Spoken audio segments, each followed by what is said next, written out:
Hi, I'm Twix and welcome back to my channel. I know that November is almost over with, but I want to discuss two things. First, I want to discuss the full moon coming up.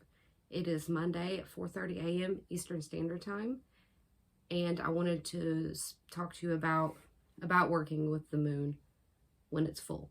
And I also wanted to talk to you about, there's different goddesses for November, but this specific one, you invite her November 27th through December 3rd. So that's why I wanted to talk to you about Baba Yaga tonight. So let's start with the full moon. So the full moon coming up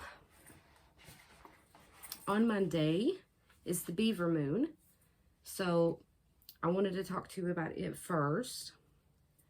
Okay, so I have this oracle deck.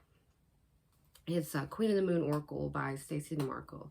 It's an amazing deck. And then I also have one of her new books for 2021, and it is the 2021 Lunar and Seasonal Diary. We've already gotten this, and it has some useful information in it, and it talks about the time of day and what kind of magic you should do at that time of day. I mean, you can do your spells any time of day, but it'll be more powerful if you do it at that specific time of day. So I will be discussing that afterward. So we'll get back to the deck. There's a card for the Beaver Moon, and it means creation. As you know, the full moon, the stone for it is moonstone, but for this specific one is Chrysophase. It's Chrysophase. So it's like a I would say like a turquoise type of stone. Okay, so let's go back to creation. I am going to read you this because there's no way I would be able to memorize it. You can create your own destiny. Be industrious. Every creature on earth creates. You should welcome the process of creation. Save money and time. Have a reserve. I am a mighty creatix. It is my birthright to create. Sorry, this light is very bright. It's hard to look at the camera and then look at the book.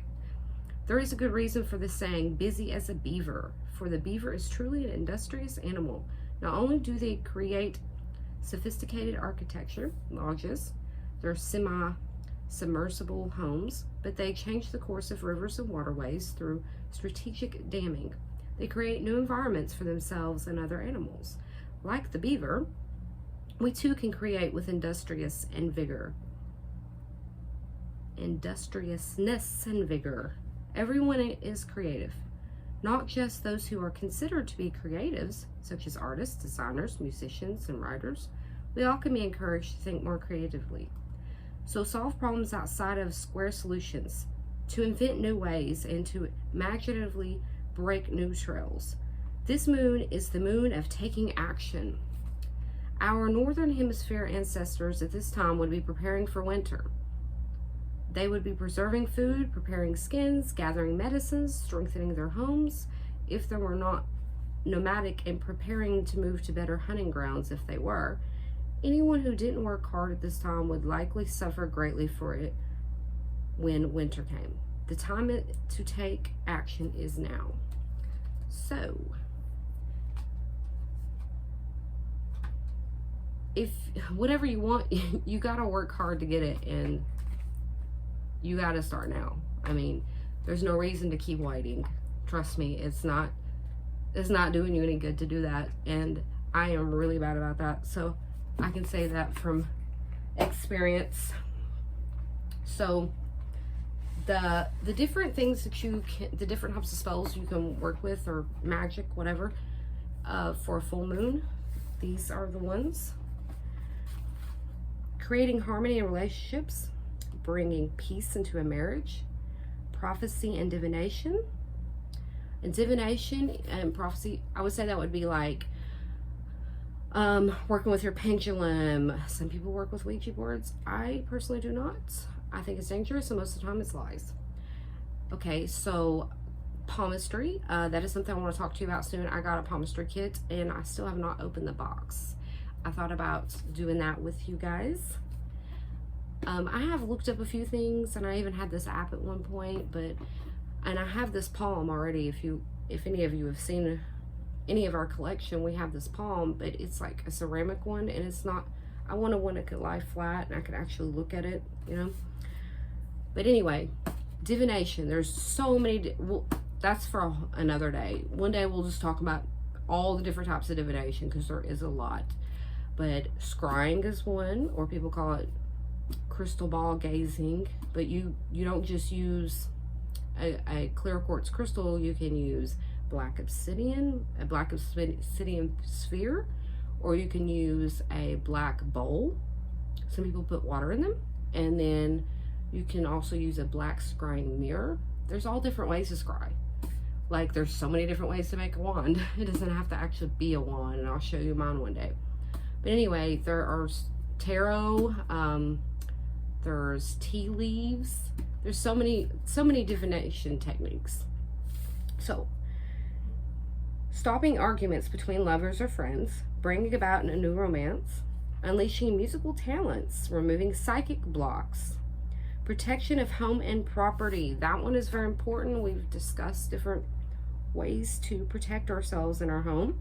Emotional healing,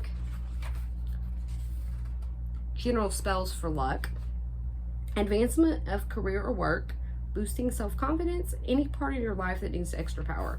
So basically any spell works better on a new moon, or sorry, on a full moon. There are some that work better on a new moon as well, like spells for getting rid of things, like new changes, new beginnings. So the different times, beneficial times, are dawn is new beginnings, new projects, creativity spells, and initiations. And dawn, if you look it up, it says 6:58 a.m. That's a very specific time. Sunset, completions, asking for help for a project or issue that may be long or difficult. Spells for faith and preparation, asking for increased personal power. Oh, sorry, I skipped on to midday. I wanted to say sunset is known to be like, I think it depends on what time of year, but I think right now it's like, it's before 6 p.m. I think.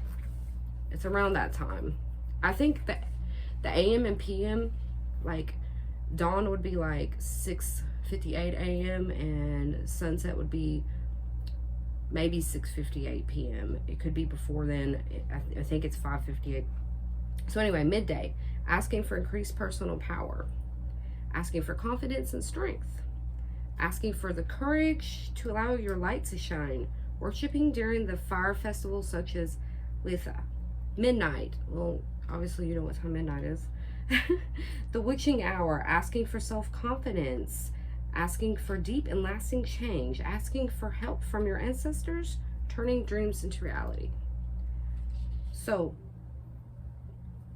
some people, it says asking, but some people demand when they do spells. I mean, they say that way you show them how much you want something. But to me, if I was demanded and I was a goddess, I'd be like, yeah, not gonna happen. So I guess it just depends on how you look at that. I did get that from this book. I mean, not everything is just for 2021, but anyway, it's a great book. I'm so glad this is the one we got. I had looked at several different ones. We have a calendar, and I was going to get the book to match the calendar, you know, but and this one is 20 bucks. So there's another one that they just started out making them too as well, and there's only $8, but I was told it's more like a book, and I've had one of her books before, and they're not very well made. Okay. So we have discussed the full moon coming up. So now you know the kinds of spells you can do and what time, because even though it's at 4:30 a.m., that doesn't mean you're going to be able to do it at 4:30 a.m. And we did discuss a cleansing bath the other day. Remember, take your bath first and then do this. It needs to be separate. The bathroom needs, after you take your regular bath, clean up, then do this one. And you need to be able to soak for about 30 minutes uninterrupted. You can play some relaxing music if you think that may drown anything out. Try to do it when no one else is at home. But I did explain to you how to do that. You can comment if you need more ideas for that. Okay, so I'm not going to redo this video, but I did forget to talk to you about the tea I was sipping on, because I was going to explain to you what I was going to talk to you about and then tell you the tea I was sipping on.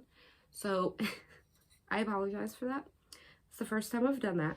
But it's Earl Grey, Herba Mate. I always add that for energy because I always need it this time because I'm exhausted. And then it's elderberries and elderflowers, because right now, you know, you're doing you're going out and buying your Christmas tree. That's what we had to do. You know, Christmas shopping, things like that. And you're going to be out in public.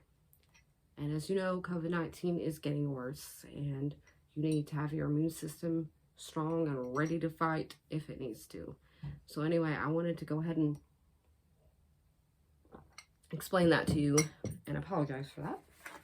So Baba Yaga is a different type of goddess. She's not one well heard of. And the word Baba Yaga actually means witch. Like, you know, the scary witches.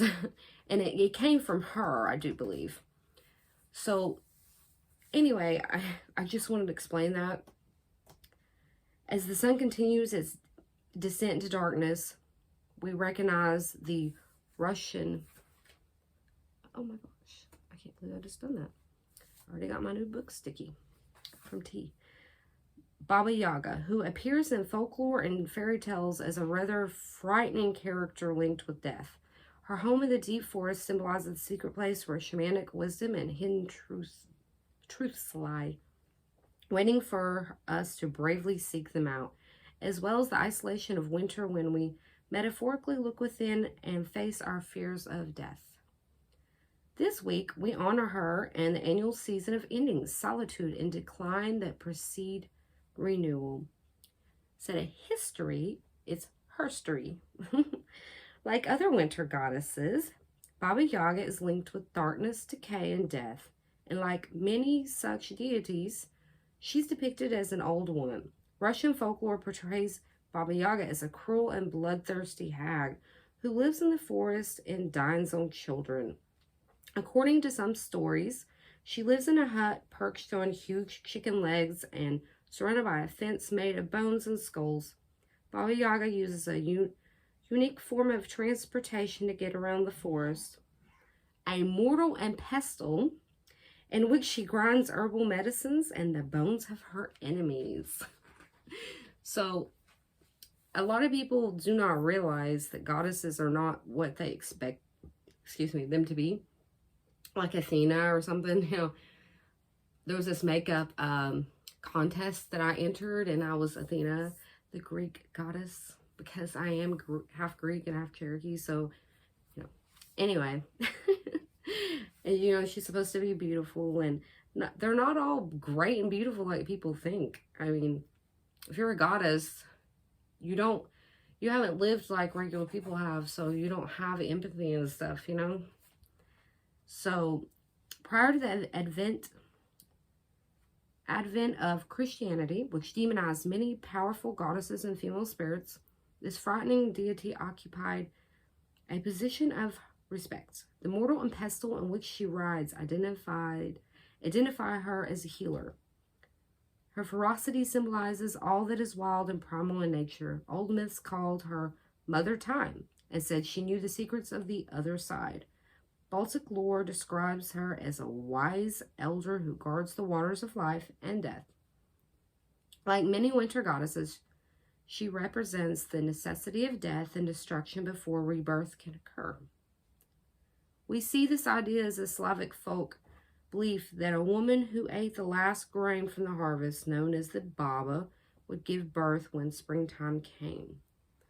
At the top of the page, each one has something different, it says, in a yellow box. And this one says, friends and foes. So, folklore says Baba Yaga has 2 older sisters and 3 mounted horsemen who occupied her and did her bidding. Wow. Swarms of shrieking spirits who followed her on her journeys, whipping up ferocious winds. The one at the bottom, where to seek her. Baba Yaga's forest represents the unknown, the hidden parts of your psyche. And what Buddhist nun Pima, I'm not going to be able to say this is German, Schodron, Chodron, calls the places that scares you. Walk in the woods and sense the power and mystery that exists there. Embrace the ancient wisdom of the old trees. So I'm guessing I could go into the woods by my house. Okay, so reasons to invite her. Baba Yaga shows you how to confront the dark places inside you without flinching. If you're struggling with inner demons, she'll give you courage to stand up to your fears and to rout out obstacles that are interfering with your progress. During times of isolation or loneliness, Baba Yaga teaches the value of solitude in your search for wisdom. If you're experiencing a death, symbolic or physical, she'll guide you through the transition and share with you the secrets of life, death, and rebirth. You can also call upon this fearless and formidable goddess to provide protection in every area of your life. So I know when I started out reading it, it sounded like a goddess you definitely wouldn't want to work with. But any of you that have not, often when we have blockages, there's something there. There's something there you need to work on that you see it and you just keep pushing it away. We all have to work on this. We all have to. Or we're not going to be a better person. We're not going to be. It's just a part of life. And that is something that at a young age, I thought that when I got pregnant with my son at 20, I thought that I had changed a lot, but I still wasn't there. In my entire life, I have worked on it and worked on it and worked on it. And I will continue to do that. And recently I saw something. I asked to see it. I saw it.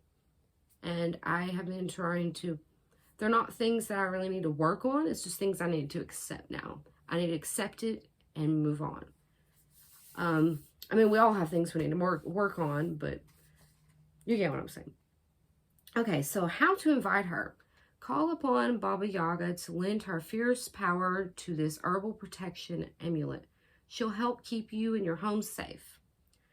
Okay, so I was going to pull these items out, and then I was like, wait a minute. I don't think I have any oregano left. I use it for cooking, but I don't think I actually use it for witchcraft. A lot of like basic things like basil stuff, I'm like, I don't really use that. I don't know. I just think of it as a cooking herb. So if I have things I've run out of that I need to grab. So I guess I need to put those things on the list, right? So anyway, they're dried basil leaves, dried oregano, dried rosemary, fennel seeds, garlic, fresh or powdered. And it does not say the skin, although I've shown you I do keep the skin because it's for protection. So I'm guessing you could use garlic powder, or I'll tell you, you can get a bag of garlic cloves really cheap. You can use it for this, and then it stays fresh forever. And then take the skins off and use it for protection. Put it in a jar. A mortar and pestle. We have so many sets of those. They're very useful. A black silk, cotton, or leather pouch, which is optional. So the little moho bags I showed you, you could use one of those, or the bags that I put I wouldn't really suggest putting it in a velvet bag because it's too thick. It needs to be able to breathe, I would think. So one of those moho or mojo bags I think would be great. So put the herbs and the garlic in the mortar and pestle and grind them into a powdery mix. While you work, state a protection affirmation you've composed to Baba Yaga, for example. My home is protected by the goddess, and I am safe and sound at all times in all situations. I would probably put the skins in there too, because it is for protection. Or you can just put the whole thing in there. Envision yourself surrounded by a ball of pure white light. Then expand that ball to surround your home. We do this as empaths too before we go out places to protect ourselves. And I discussed that in my video. If you wish, you can add the herbal mixture to a soup or stew. But remember to save some for Baba Yaga. as you eat, sense the goddess's energy filling you with strength and courage. We have to leave offerings to the goddesses. I mean, it's a sign of respect anyway. Alternately, you can fill a black pouch with a teaspoon or so of the ground herbs that you've reserved. Then hang the pouch on the inside of your front door. Sprinkle the protection herbs on your doorstep to keep harm at bay. Finally, offer the remaining herbal mixture to Baba Yaga. Take this to a wooded spot and pour it on the ground beneath a tree. Thank the goddess for her ongoing protection. And I tried to read this slowly so that if you need to pause it and go back and write it down. And you know what? I think I'll actually put it in the description box for you so that it'd be easier than trying to listen to me and write it down. So I'm guessing that there's a different one every week. So yes, a week by week guide. So we will start doing that, okay? This one started today, so I guess it'll be every Friday. I was thinking it was a Saturday. You know, with most people aren't working right now, so my husband didn't work today because of the holidays, so it kind of threw me off. Well, anyway, that about wraps it up for tonight. We had a lot to do today, so I didn't get to prepare a lot, but I think that this was actually a pretty good video. I had wanted to do the moon milk recipe with you, so I will try to get that one in tonight. If not, I can wait till tomorrow, but you know, some moon milk for bed actually sounds pretty good. I don't know if you guys have heard of it before, but you don't use real milk because you are going to bullet. I drink lactose-free milk, and it's actually real milk with an enzyme in it. So, anyway, we will discuss that later. So, I'm glad I was able to get a video out tonight, and I will see you tomorrow.